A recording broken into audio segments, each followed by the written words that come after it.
কাঠবাঙাল, এর ওর পেছনে লাগতে জুড়ি নেই। মোহনবাগান ম্যাচের কিছুক্ষণ আগে নাকি পান চিবোতে চিবোতে সাজঘরে আসতেন।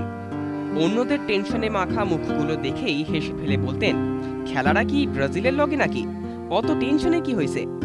ময়দানে পিন্টু চৌধুরীর নামে অনেক মিথ, গল্প কথা।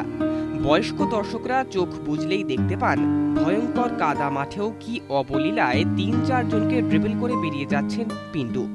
পোশাকি নাম সমরেশ। এহেন ঘরের ছেলেকেই এবার লাইফ টাইম সম্মানে ভূষিত করবে ইস্টবেঙ্গল। ৭০-এর দশক লাল হলুদের সোনার দশক, পিন্টু যে সেখানে সত্যিকারের গোল্ড।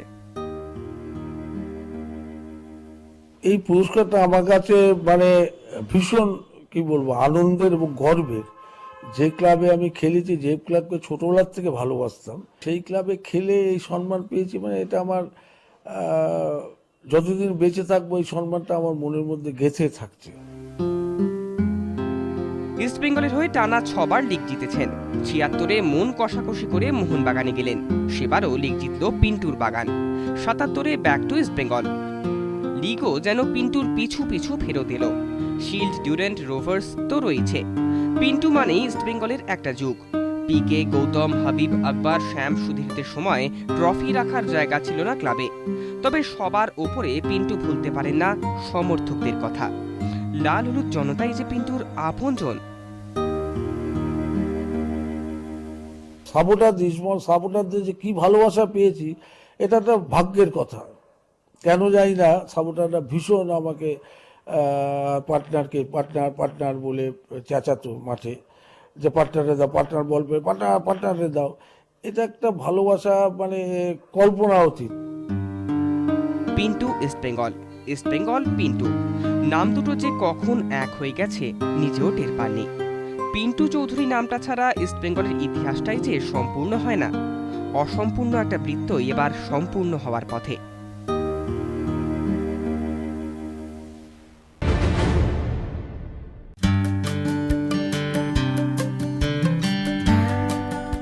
মনের কোণে একটা আক্ষেপ ছিল কিংবদন্তি ডিফেন্ডার অরুণ ঘোষের। ১৯৬০ থেকে ৬২ খেলেছিলেন ইস্টবেঙ্গলে, কিন্তু তারপর চাকরির জন্য চলে যেতে হয় বিএনআরে।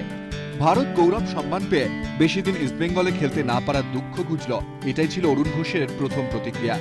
নঈম ও জর্নেল সিং এর সঙ্গে ৬এর দশকে দুরন্ত ভারতীয় ডিফেন্স গড়ে তুলেছিলেন। ৬২ জাকার্তা এশিয়াডে সোনাজয়ী দলের সদস্য ছাড়াও অরুণ ঘোষ একজন অলিম্পিয়ানও। ৮২ এশিয়াডে ছিলেন জাতীয় দলের কোচ। ৬৫-তে পান অর্জুন পুরস্কার। তবু ইস্টবেঙ্গলের ভারত গৌরবে বাড়তি আপ্লুত অরুণ।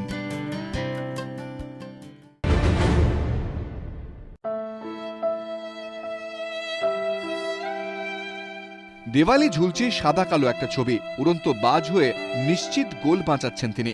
কাচের শোকেসে যত্নে সাজানো মডেল আর ট্রফি। ৫০ বছর পার করেও সেগুলো বেশ ঝলমলে, ময়দান থেকে বহু দূরে। তবু এই স্মৃতিটুকুই অবনী বসুকে পৌঁছে দেয় সেই ৬০-এর ময়দানে। চোখ বুঝলেই দেখতে পান ইস্টবেঙ্গল মাঠ, গ্যালারি সবকিছু। প্রাক্তন ফুটবলার অবনী বসুকে এবার লাইফ টাইম অ্যাচিভমেন্ট পুরস্কারে সম্মানিত করবে ইস্টবেঙ্গল। ৬৪ ইস্টবেঙ্গলের অধিনায়ক গর্বিত।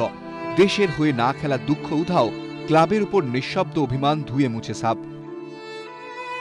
অবজেকশন ছিল যে ক্লাবের হয়ে আমি লড়ালাম, আমি ইন্ডিয়া খেললাম না বলে ক্লাব আমাকে রেকগনাইজ করবে না, কিন্তু ক্লাব রেকগনাইজ করেছে। Very thankful club authority. ১৯৬০-এ জর্জ থেকে ইস্টবেঙ্গল এসেছিলেন অবনী। বলরাম, রামবাহাদুর, অরুণ ঘোষদের সঙ্গে কত সংগ্রামের সঙ্গী। ১ আগস্ট লাল হলুদের জন্মদিন। ঘরের ছেলেকে নতুনভাবে বরণ করে নেবে লাল হলুদ। দেখা হবে অরুণ ঘোষের সঙ্গে। প্রতীক্ষায় দিন গুনছেন ৭৯-র যুবক অবনী। আমি আজকে অরুণ আমাকে ফোন করেছিল, অরুণ বলেছে যে আমার খুব ভালো লাগছে যে অবনীও আমার সঙ্গে পাচ্ছে, কেন ওর আমার পেছনে থাকতো, আমি ওর সামনে থাকতাম।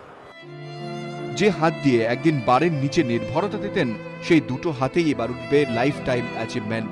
কর্তা সমর্থকদের ভিড়ে পাওয়া যাবে চেনা ময়দানের গন্ধ।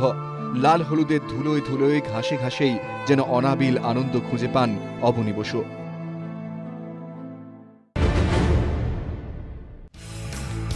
Congratulations, I am proud of you.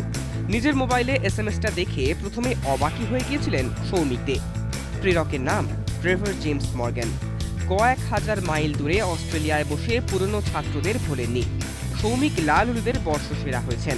এসএমএসে অভিনন্দন জানাতে ভোলেননি ব্রিটিশ কোচ। পাল্টা সৌজন্য দেখিয়ে সৌমিকও ধন্যবাদ জানিয়েছেন মর্গ্যানকে। দ্রোণাচার্যকে গুরুদক্ষিণা।